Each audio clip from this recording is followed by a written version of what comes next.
മധുര നിമിഷങ്ങൾക്ക് മുൻകരുതൽ വേണം. ആരോഗ്യം സംരക്ഷിക്കുന്നതിന്റെ പ്രാധാന്യം ബോധ്യപ്പെടുത്തി മലപ്പുറം കോട്ടക്കുന്നിൽ ലോക പ്രമേഹ ദിനാഘോഷം. SS മീഡിയ മലബാറിന്റെയും മലപ്പുറത്തിന്റെയും വാർത്തകളും വിശേഷങ്ങളും അറിയാൻ ഈ ചാനൽ ഇപ്പോൾ തന്നെ സബ്സ്ക്രൈബ് ചെയ്യുക.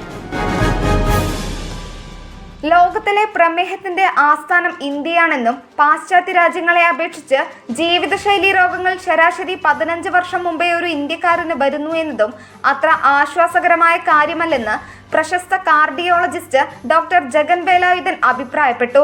ലോക പ്രമേഹ ദിനത്തോടനുബന്ധിച്ച് മലപ്പുറം കോട്ടക്കുന്ന് കൂട്ടായ്മയുടെ നേതൃത്വത്തിൽ Karunya Hridayalaya cardiac care Malappuram cooperative ആശുപത്രി, ഇന്ത്യൻ മെഡിക്കൽ അസോസിയേഷൻ എന്നിവരുമായി സഹകരിച്ച് നടത്തിയ ഹെൽത്ത് ക്യാമ്പ് ഉദ്ഘാടനം ചെയ്ത് സംസാരിക്കുകയായിരുന്നു അദ്ദേഹം.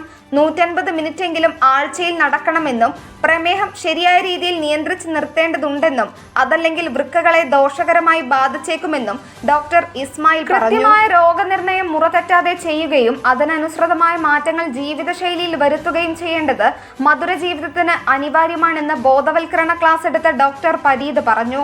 ഭക്ഷണക്രമങ്ങളിൽ വലിയ രീതിയിൽ മാറ്റം അനിവാര്യമാണെന്ന് ഡോക്ടർ വിജയൻ അഭിപ്രായപ്പെട്ടു.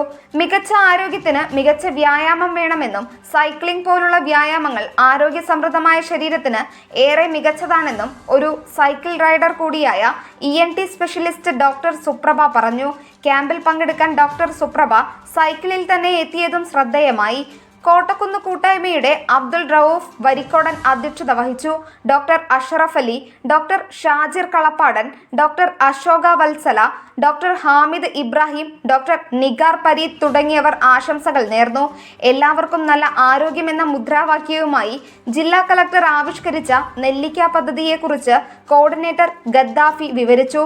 അബ്ദുറഹ്മാൻ, ഹനീഫ രാജാജി, VP ഷംസുദ്ദീൻ, മുഹമ്മദ് അലി എന്ന നാണി തുടങ്ങിയവർ ക്യാമ്പിന് നേതൃത്വം നൽകി. പ്രേംകുമാർ സ്വാഗതവും റയീസ് നന്ദിയും പറഞ്ഞു. Report Yunus Mailappuram, SS news.